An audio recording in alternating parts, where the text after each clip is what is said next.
Now, into the ticket office of Disneyland. Oh boy, let's do this. Don't think the CIA is going to be trying to hack your second-gen iPod. I didn't think so. There might have been a lot of illegal music on there. I wouldn't doubt it. But, I mean... You were supposed to bring death to the flagships, not join them. Google has found a new way to piss me off. iTunes is a constant source of embarrassment. Every time I say it, it's going to suck even more. May I present to you the cat? I am Nadella. I can't do it anymore without laughing. I was going to do the whole thing. Welcome, everybody, to the Calling All Platforms podcast. I'm your host tonight, Caleb, and I'm here with Landon. Hello. And Wes is once again not with us. He is now taking care of a sick baby, and that's not fun, No. especially with a child that, less than a month old. So he did not elaborate what he meant by sick baby, but Probably a I'm good thing. assuming probably like a cold or something like that. Hopefully nothing serious. But yeah, so he has a good excuse. Again, it's, sometimes he uses lame excuses, but he's got a good one now and he is leaning on it.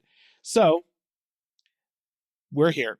Yes. To be clear, for you listener, me and Landon, just before the podcast, did go and look at a bunch of Microsoft headlines to make sure that we weren't neglecting to report on anything noteworthy happening with Microsoft this past week. Yep. And there was nothing.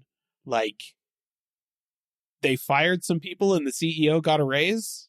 That was it, right? Yeah, there was no good news out of Microsoft No this good week. news out of Microsoft. Oh, So, yeah. So we're not slacking that much. Maybe a little bit. a little bit.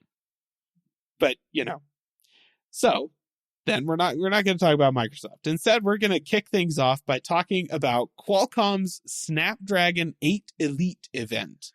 That was a lot of E words right in a row there. I didn't think about that, but yeah, that's true. I will say, I got to hand it to Qualcomm. Their naming is getting better because last year and the last couple of years, it's been the Snapdragon 8 Gen 1, Gen 2, Gen 3, lots of things. And now they've got it taken back a little bit. Snapdragon 8 Elite. Now, if you are in the, if you pay attention to different processors and chips and all that fun stuff, then welcome. You're one of us. You're a nerd. We like that sort of stuff, as you'll notice in this episode in particular, because there's a lot of that news this week. But you might know that Snapdragon, or I guess Qualcomm, has used the Elite name in a different processor previously. It was the Snapdragon X Elite chip. Those processors were more for laptops. Yeah. And the 8 Gen 1, 2, all their other processors have been phone chips. Now, so why are they combining these kind of things, the Snapdragon 8 and the Snapdragon X Elite chips? Well, because I think they're trying to just go for one thing here, basically. This is supposed to be able to power both laptops and phones, I guess. Obviously, we'll have to wait and see how that plays out. They are also doing a very similar thing as MediaTek is doing when it comes to all power cores, basically. There's no efficiency cores in this processor. Although they're doing it better than what MediaTek did, because there are only 2 sets of cores. There's not 4 that are all do different things in an 8-core processor. This is an 8-core processor with 2 custom prime cores. Those are the main power cores at 4.32 gigahertz each, which It's pretty good. that's pretty dang good. And then 6 custom performance cores at 3.53 gigahertz. Yep. And what cracks me up is I'll bet you money that those 6 custom quote-unquote performance cores at the lower clock speed run quite a bit more efficiently than the other 2 cores. One might even refer to those as the efficient cores in this big little processor design, and the other ones you could conceivably consider a power core, which would make these power cores and efficiency cores. Why do you feel like you have to rebrand these things, people? I don't. Whatever. I don't disagree with you, but in their defense, the specs on the Snapdragon 8 Gen 3 had one main prime core at 3.3 gigahertz. So their quote unquote less performant cores are already bigger than that one from last year. And they had 3 performance cores at 3.2 gigahertz, 2 efficiency cores at 3, and then 2 more efficiency cores at 2.3. Yes. And they are kind of separating it to where they have 1 or like 2 main, these are your big cores, and then the rest of them are all the same. And they're not a giant, like there's not a bunch of steps down. But yes, there is still technically these cores are going to be used when you need the more power. These other ones are going to be used when you need more efficiency. It's got big cores, it's got little cores, it's a big little design. Yep. Just like MediaTek's is a big little design, just like every ARM processor is utilizing big little processor designs these days. Yeah. And I don't know why, like, it's marketing, right? It's 100% marketing nonsense. And I don't know why they think that the optics of this are better than just saying, hey, our low power efficiency cores this year are more powerful than the most powerful core on our last processor. Yeah. That's how much of an improvement we've made. So just imagine how much power we're kicking out of the power cores. Yeah. Like, why do you think that it plays better to just say, we killed the efficiency cores? Now nothing is efficient. What? Like, what do you mean? ARM's whole thing is efficiency. What are you talking about? Yeah, I do find it interesting that they want to talk about the prime cores and the performance cores and no efficiency cores. And yet, the next thing they talk about is how efficient these cores actually are.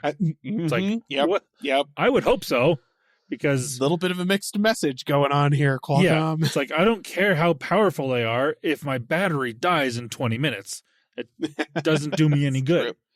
That's true. This is why nobody put a 14900K into a phone. Oh, jeez. That would be, wow. You'd probably burn your hands off. Yeah, forget 5 minutes. That thing would, like, you'd have to strap a full fetching, like, NHD15 onto the back of the phone. And even then your battery would die in, like, I don't know, 40 seconds. Yeah. Now, Qualcomm is saying that this chip is 40% more efficient than last year's.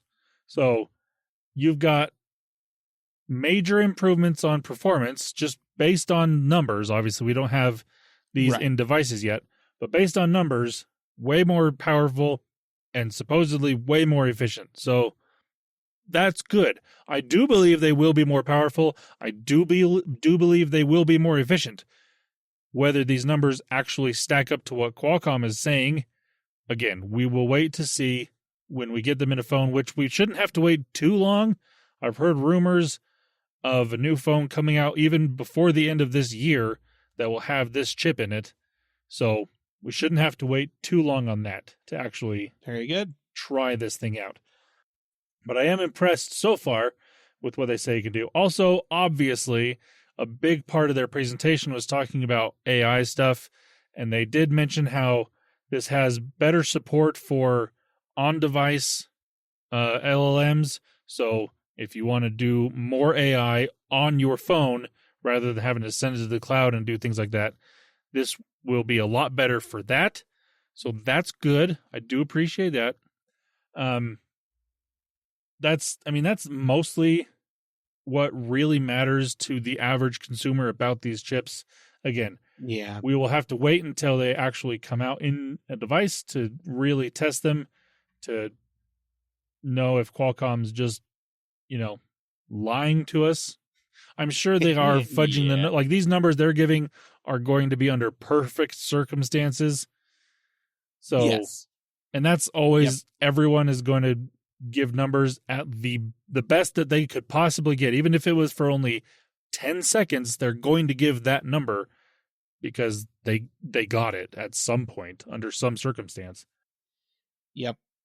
But I do, like I said, I do believe these are going to be much better than last year and more efficient. So I look forward to seeing how that actually plays out in a device. Yep. I will say for my part, I think the big news here is that based on the naming scheme of the Snapdragon 8 Elite versus the Snapdragon X Elite that launched in all those Microsoft Copilot PCs, it seems like that X maybe is supposed to be a 10. Given that it's just 2 more than the 8, it's just a better chip, and so it's a higher number, which means that Qualcomm has also fallen victim to the most classic of tech naming blunders, assuming that people would associate X with 10.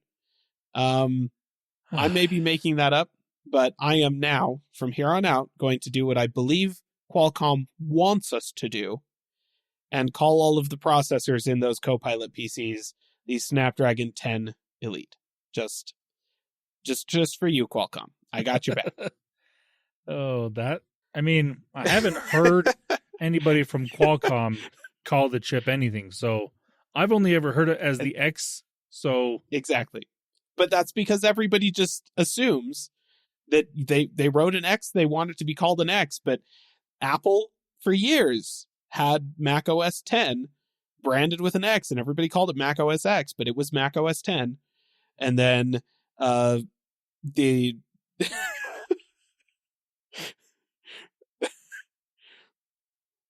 I guess it was the Xbox, actually. It was we had the Xbox 110 that Microsoft branded with an X, but it was clearly meant to be the Tenbo 10 110. 110, yes. Anyways, and then the Series 10 that they're currently selling. Anyways, no, I got you, Qualcomm. This makes sense, right? They've just rebranded, and the 10 is just a higher tier of processor than the 8. And so yeah, 10 Elite, 8 Elite, it tracks. Okay, so I'm on board. We're good. I mean, technically, the 8 Elite is supposed to be better than the previous X Elite because that was last year's laptop processor. This is this year's main processor. You say that, but I think the X Elite has more cores. They're older cores, but there are more of them. So I think that it is more powerful still. It's just not going to be nearly as efficient with the power that it outputs. That's fair. That's my impression. But again, I have not actually dug into the specs on these things and compared them because it's Copilot PCs. I can't be bothered. Anyways. Yeah. All right, let's go ahead and move on to Apple, who, according to marketing chief Greg Joswiak on Twitter, have an exciting week of announcements. He told us to Mac our calendars. Really? Greg. Wow. Mac is a verb. It does not mean that. No. That's not what that verb means. Okay. So yes, this is a thing that marketing director of Apple, Greg Joswiak, shared on Twitter, just basically saying that there's an exciting week of announcements. There was even a little video clip that had like a fancy logo that they would normally have for one of their events, but this was not an event invite, which seems to suggest that the rumors that we have had of some kind of Mac-focused event happening either at the very end of October or the beginning of November were kind of true, but it's not actually going to be an event. It is going to be a series of press releases happening this week that are going to be talking about the stuff we would have expected to see at the event. Okay, it starts tomorrow as of recording. It's October 27th right now. October 28th is when this is going to start, and you can bet your butt that next week we'll cover everything that Apple talked about in the coming week. Yeah. We've already covered a bunch of rumors, but just a quick rundown of what we are expecting So I guess what I'm expecting to happen over the next week for Apple. New Macs, right? We're going to have announcements of new MacBook Pros with probably the M4 Pro and most likely M4 Max, right? Is the Max and then Ultra is above that? Yes. I've already forgotten. Yeah, M4 Pro and M4 Max, not the Ultra, because that will come early next year when they talk about the Mac Pro and the Mac Studio. But MacBook Pros alongside the M4 Pro and the M4 Max, M4 iMacs, which are just going to be the exact same iMacs that we currently have, except with an M4 chip in them.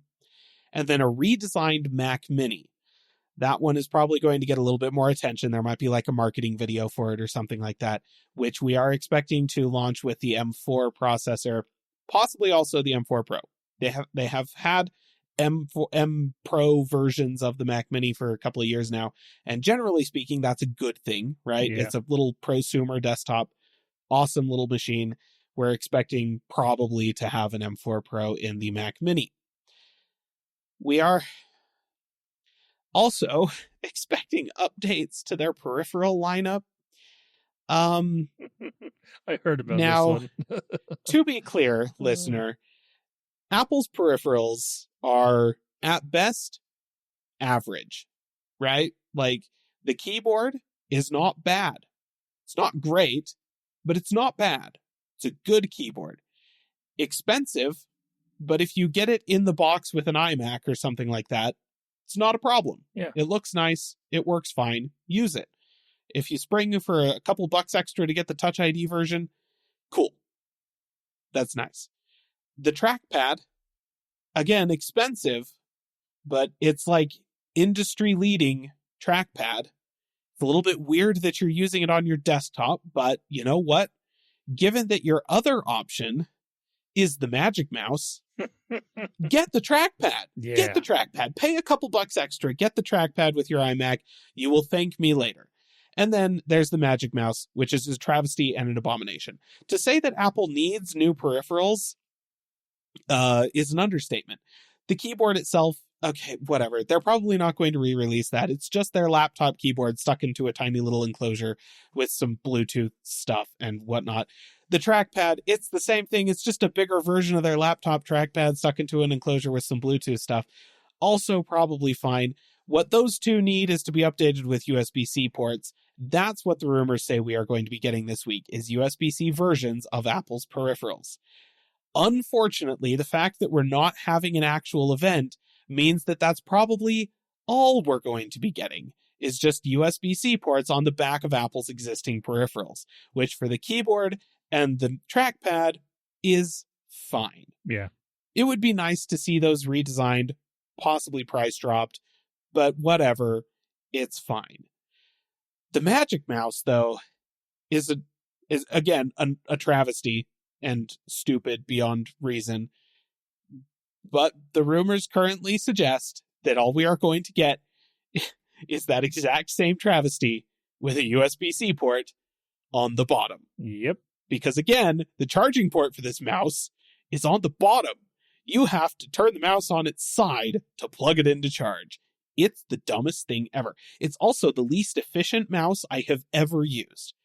Every other Bluetooth built-in battery mouse I have ever used in my life lasts for 3, 4, 5 months on a charge. Right? This thing, 2 weeks, 3 weeks, maybe. Yeah. 8 hours a day. You're going to kill it in a couple of weeks, and it's going to die at the least opportune moment, and then you can't use it while it's charging because Apple hates you. They hate you. So anyways, I'll get that out there. I'm already upset about the peripherals.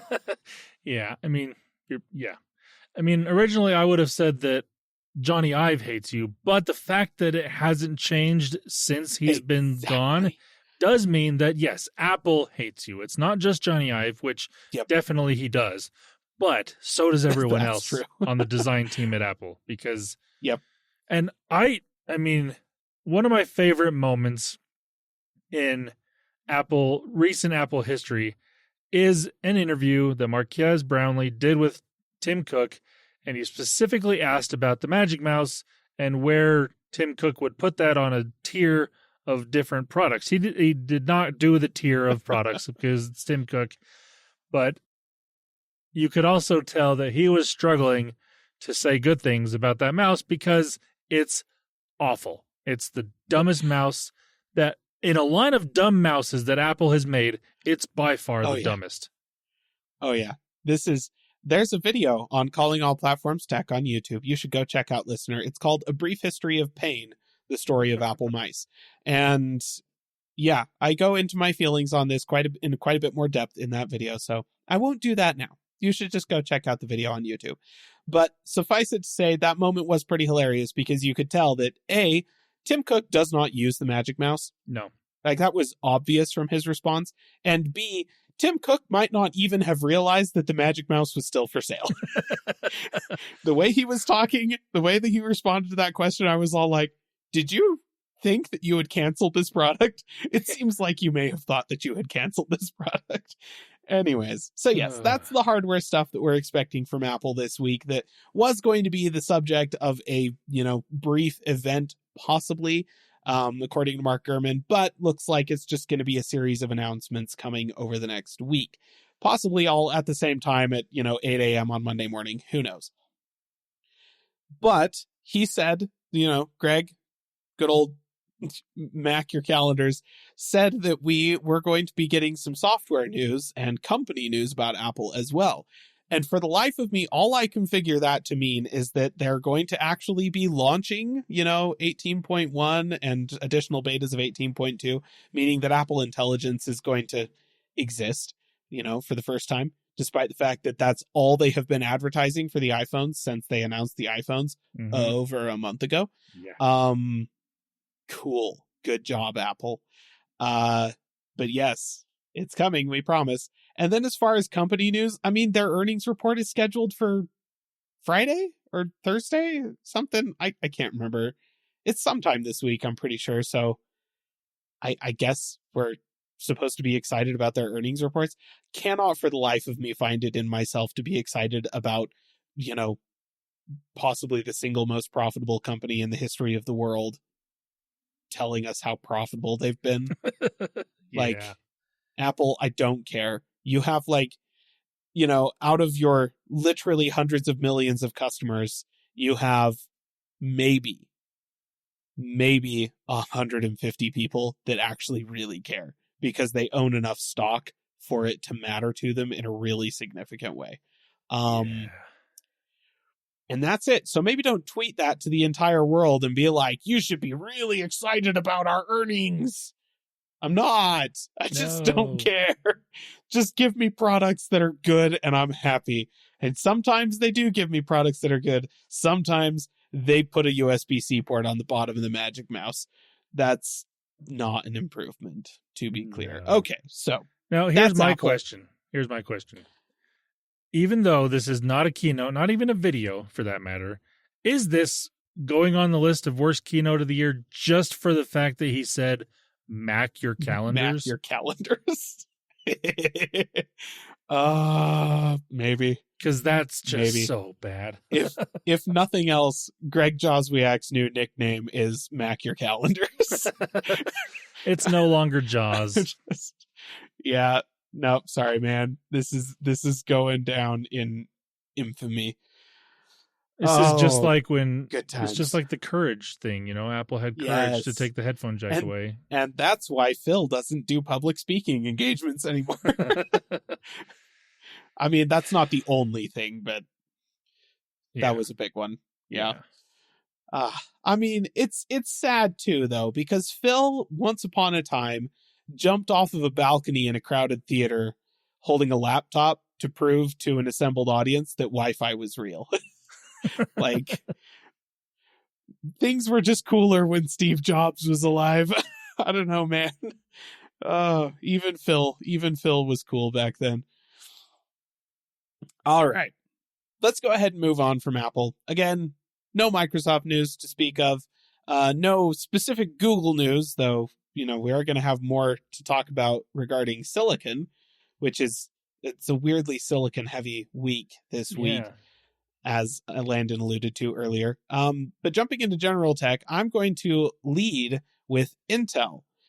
We talked a little bit about Intel's processor announcement for their new Core Ultra 285K whatever nonsense that they've rebranded their processors as. Those have now officially launched, and that means that we have got third-party press reviews of the processors, and just generally speaking, it's not pretty. Like it's real bad. So here's the thing. When Intel announced these processors, they made a lot of claims about performance and efficiency and so on and so forth. Generally speaking, when a company announces a product and they lead with a whole bunch of claims regarding performance and efficiency and whatnot, you take that with a pound of salt. Not a grain, lots of salt. You just assume that this is the best possible case scenario they cherry-picked these numbers for, and that's all they're showing you. They're not showing you the whole picture. And that is the case with this launch as well.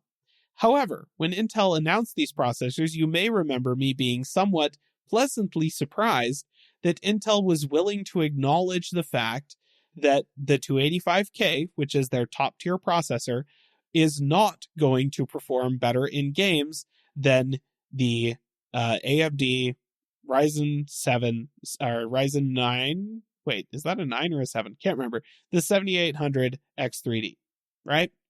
Which is the most performant gaming processor currently. We are expecting AMD to release a 9800 X3D for their new 9000 series processors soon, and that will probably trump the 7800 X3D when that happens.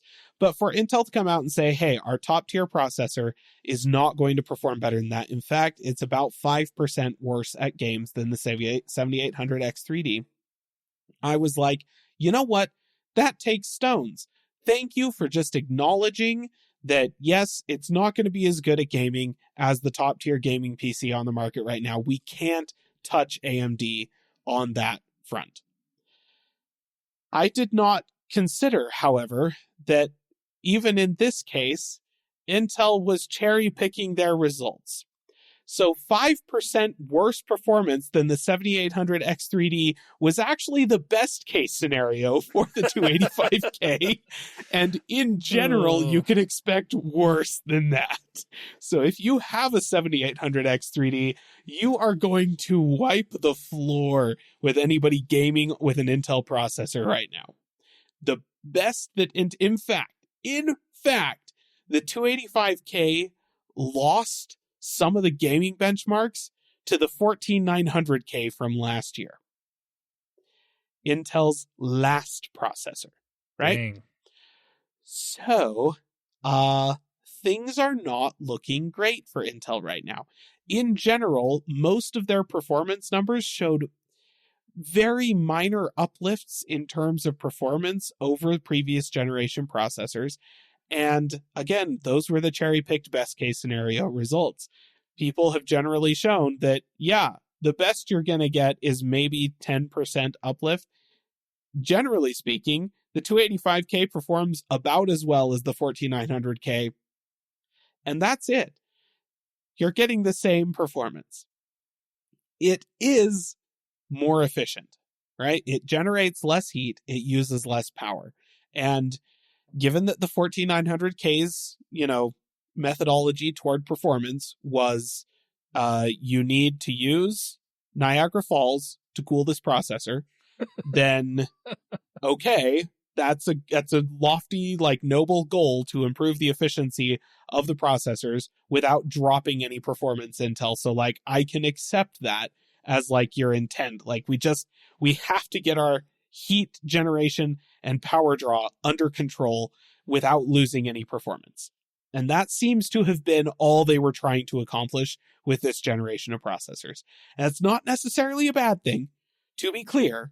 It's just that the fact that that's all they were able to accomplish was the same performance with less heat and less power draw that's really scary. Like Yeah.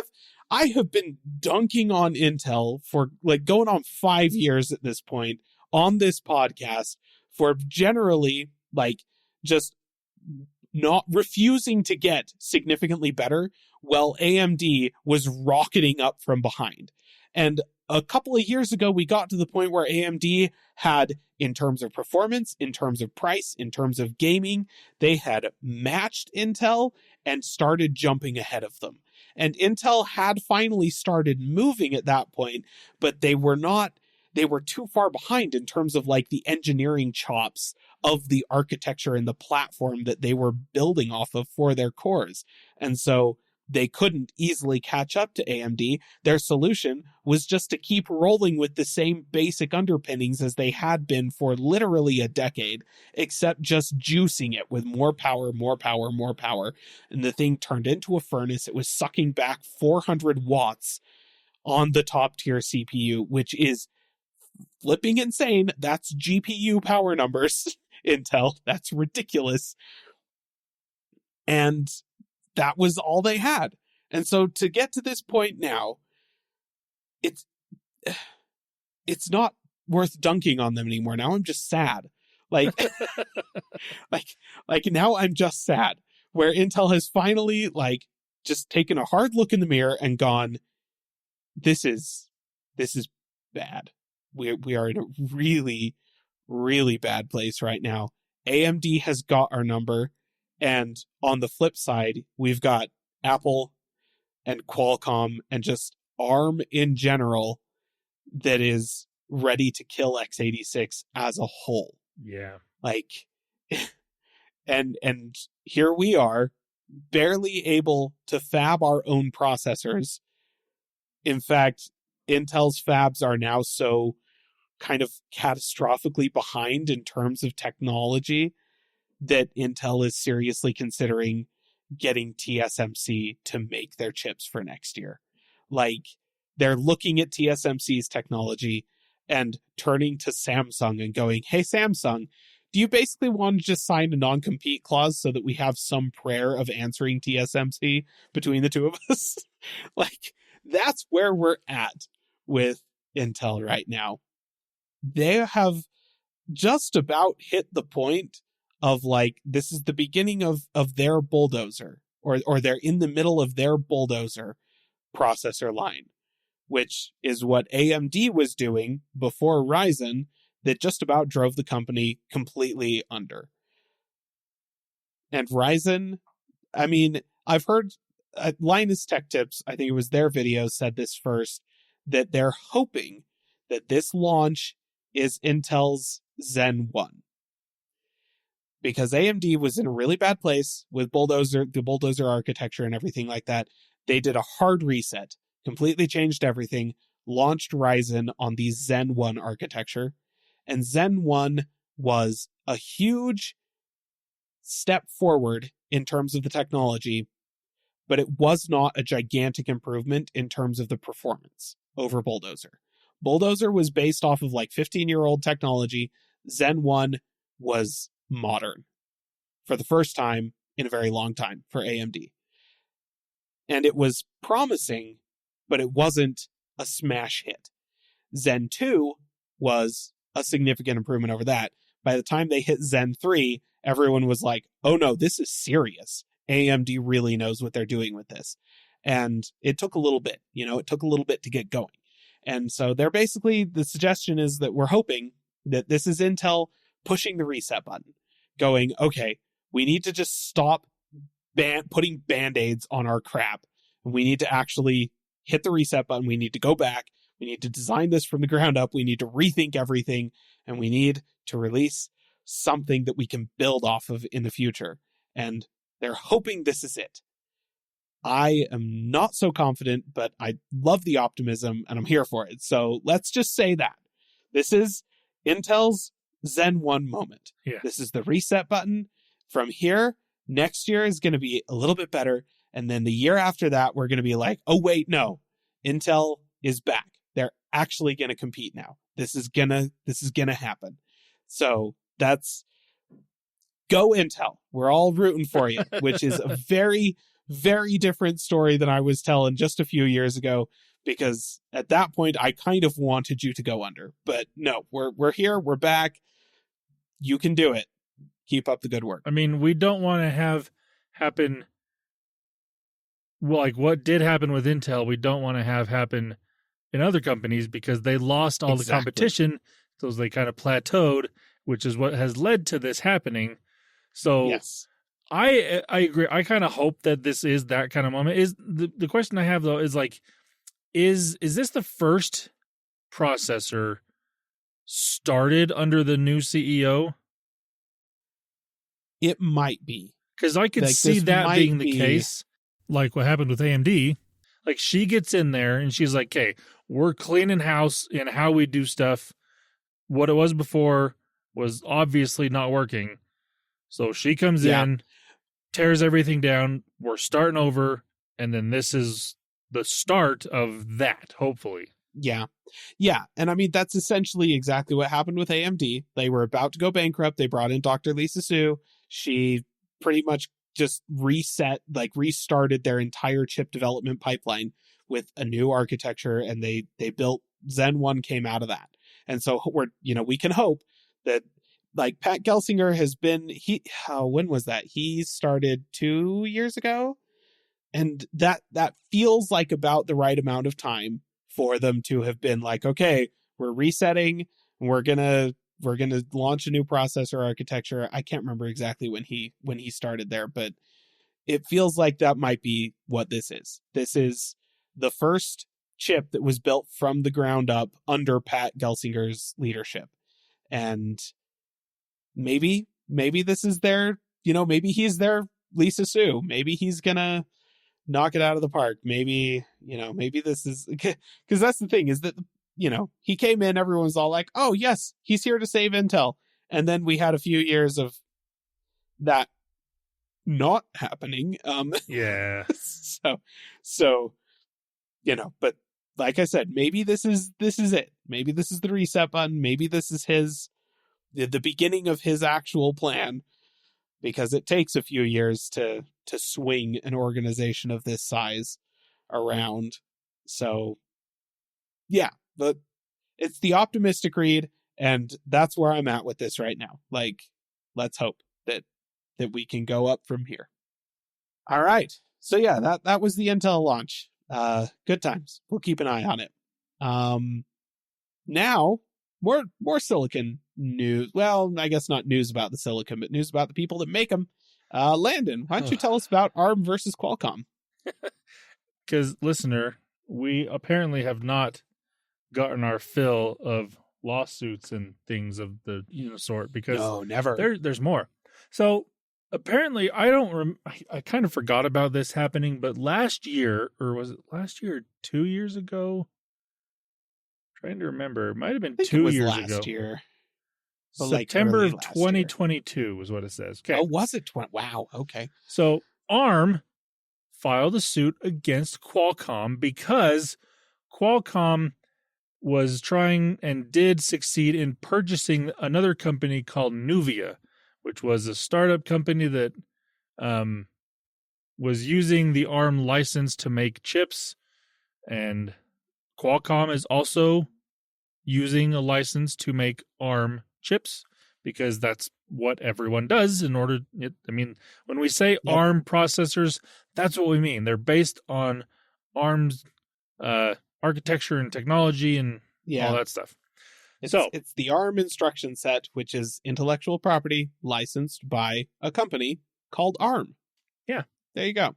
So that happened, and like ARM was kind of like, part of the reason they sued them is they didn't want Qualcomm to, like, it went against basically their license agreement with ARM, purchasing a smaller chip company that also had a license with ARM. So that's what they sued them for. And then with the announcement of these new processors that Qualcomm has just come out with, they did so ARM basically has told Qualcomm, you have 60 days before we cancel your license with us.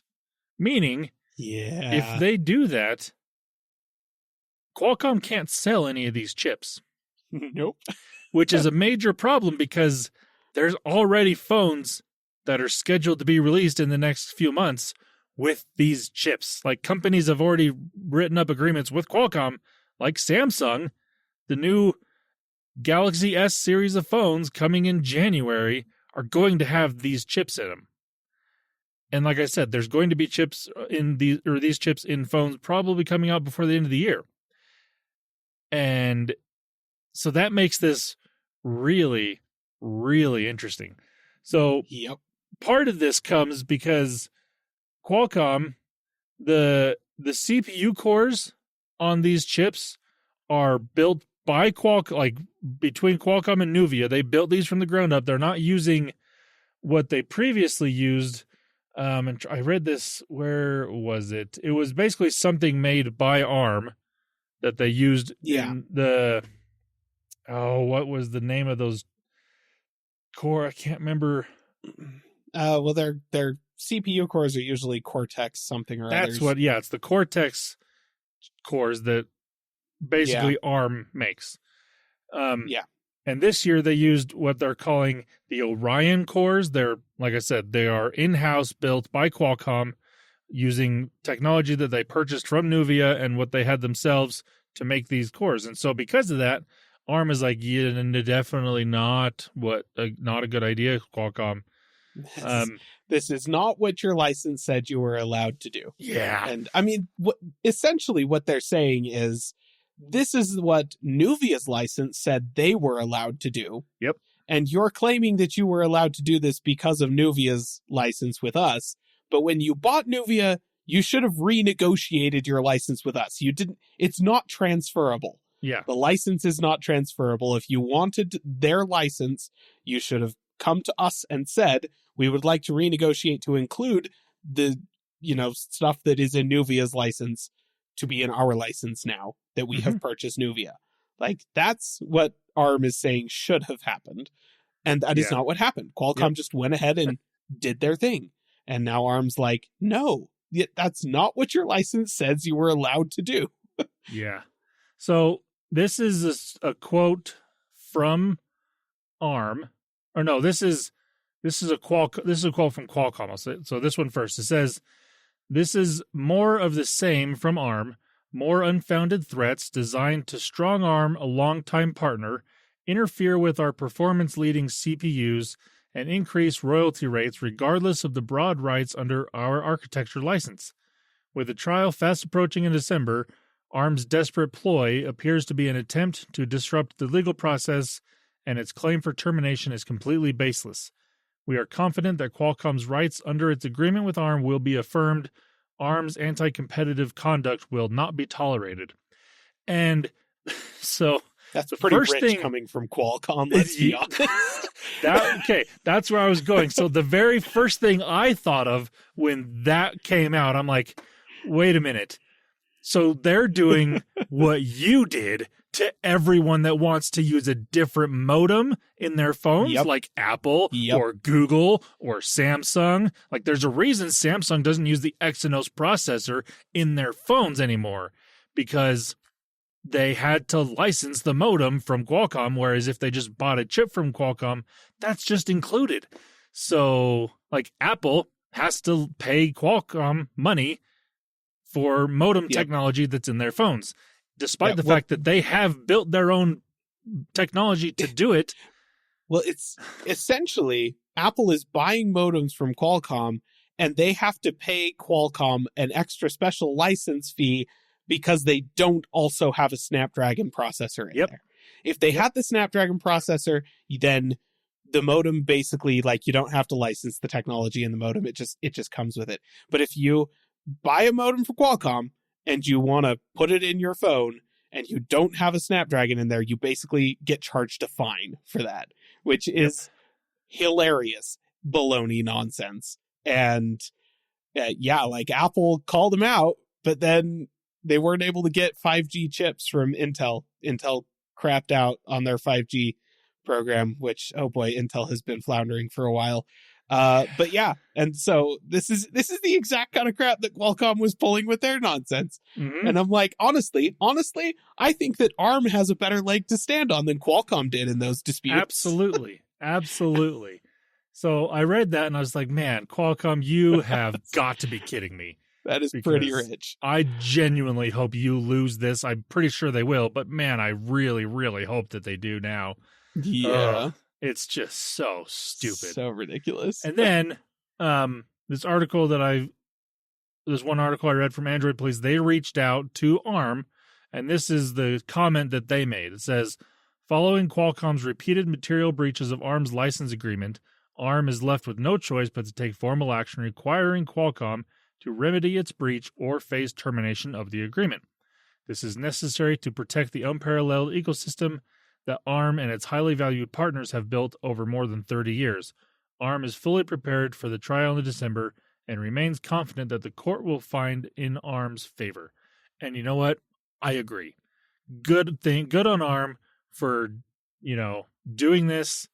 And because Qualcomm, you did it before, you have no right to just push back and say, "Bah, bah, bah, bah, bah." Nope. You suck. Man. Sorry, not sorry. Yeah. I hope you seriously. Yep. And I hope that early next year when Apple releases an iPhone SE that has no Qualcomm chips in it because it'll have an in-house designed modem, that modem is like super kick butt awesome and they can just ditch you immediately. That's my hope. And Yeah. wow, holy crap, how much of your revenue would go away if Apple stopped being one of your customers? Probably a lot. I'm really curious to see if this 60-day cancellation thing actually goes through. I kind of hope that it does. But at the same time, it's like, I want to see what happens if it does, because there's, like I said, phones plan to come out with these processors. And so next year we might only have a new iPhone and a new Pixel. And probably a Motorola phone that uses MediaTek processors, because yeah, there will be some MediaTek stuff. Oh man. No, I fully suspect that in less than 60 days, there's going to be some kind of closed doors agreement between ARM and Qualcomm, and they're going to renegotiate that license, and this whole thing is going to just go away, and Qualcomm is probably going to have to pay ARM like a buttload of cash in order for that to happen. Yep. But that's what's going to happen. ARM has the funds. They're talking a big game right now, but they're going to cave. I'm almost certain of that, because I think that ARM has the better position right here. So, yeah. Yep. What fun. But yeah, thank you, ARM, for doing the Lord's work here. There you go. Okay. Well, that's going to do it for general tech for us. So we're going to go ahead and move on to gaming now. And not, honestly, a ton of gaming news. Few new games launched. We got Dragon Age, this new Dragon Age game, The Veilguard, which I have not heard any, like, non-ad based opinions for it, right? Like, I've seen a bunch of first impressions from people, but those people were all provided review copies ahead of time and were only able to play like the first hour of the game kind of thing, which is obviously not enough to form a substantive opinion about a giant, RPG. So, give it a little bit of time. People will say whether or not the game is good, but it's out. Also launched this past week, COD Blops 6, which for the uninitiated means it's another Call of Duty game. This is the Black Ops franchise, and it's the 6th one. That's a lot of Black Ops games. Wow, they just keep coming. They just keep coming. They should stop. Hey, they make so much money off this franchise. They're not going to stop. They really do. People, stop buying these. So, in continuation, this is our segment where we talk about, if you are not a fan of the fact that you don't actually buy games, you pay for a license to play a game. That's what software agreements are. And in this day of digital storefronts and online purchases, any game that you buy, any modern game that you buy off of Steam or the Xbox Store, PlayStation Store, or the Nintendo eShop, or any of these things, any of these marketplaces, any game on there that is, an online game that requires you to be connected to one of these stores in order to play it, you don't actually own the game. You can have your license revoked under quite a lot of circumstances for pretty much any reason at all. And you know what? It's not great. It's not great to pay money for something knowing that this thing can be taken away from you for a gigantic list of reasons at any time with no warning. So, if you don't like that, this is the segment for you. So, play this instead of COD Blob 6 this week. Medal of Honor is an oldie. If you have been around since the good old days of like the PlayStation, just the PlayStation, right?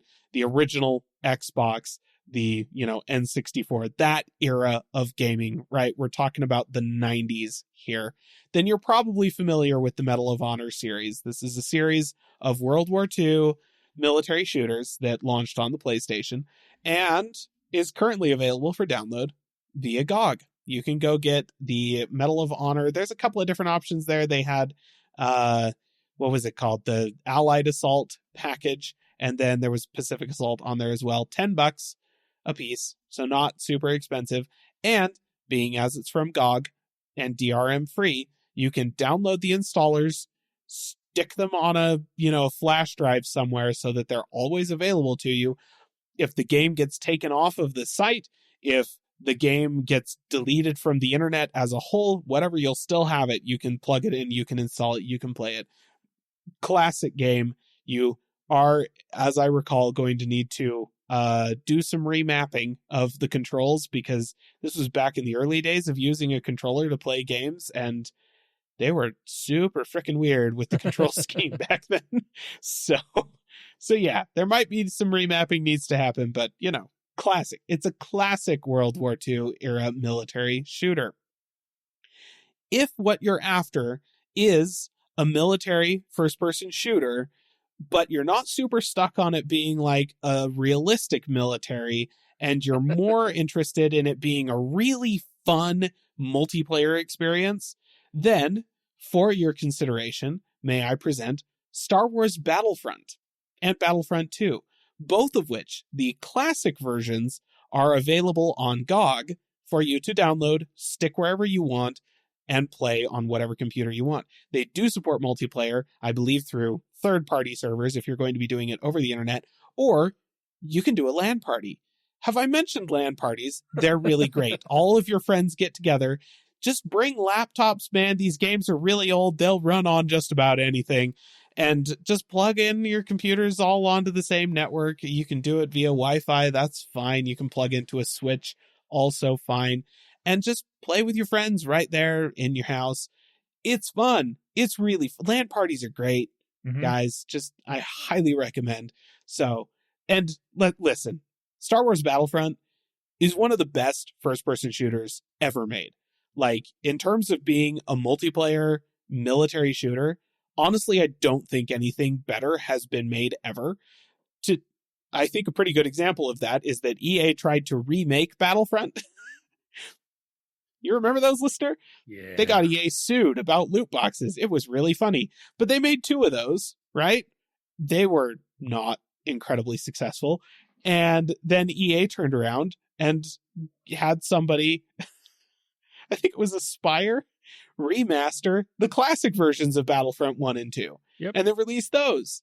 And those were not very successful because they were super buggy and kind of crap. But the originals still got it. They still got it. So that's also a really great option. Again, $10 a piece for Battlefront 1 and 2 on GOG.com.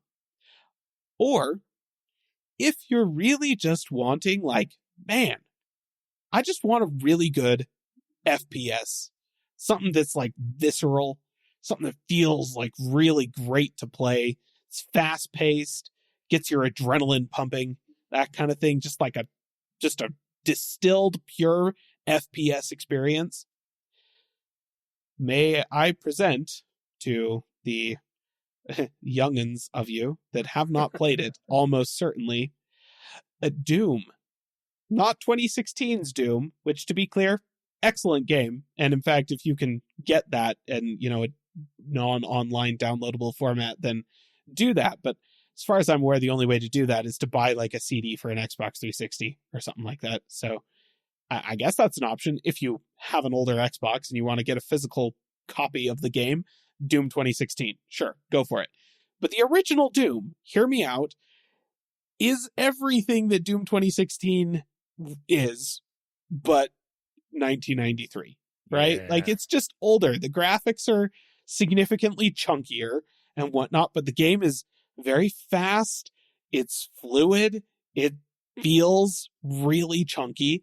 And holy cow, if you get an offline copy of this thing, there's mods. You can mod this thing for days. Like, it's amazing.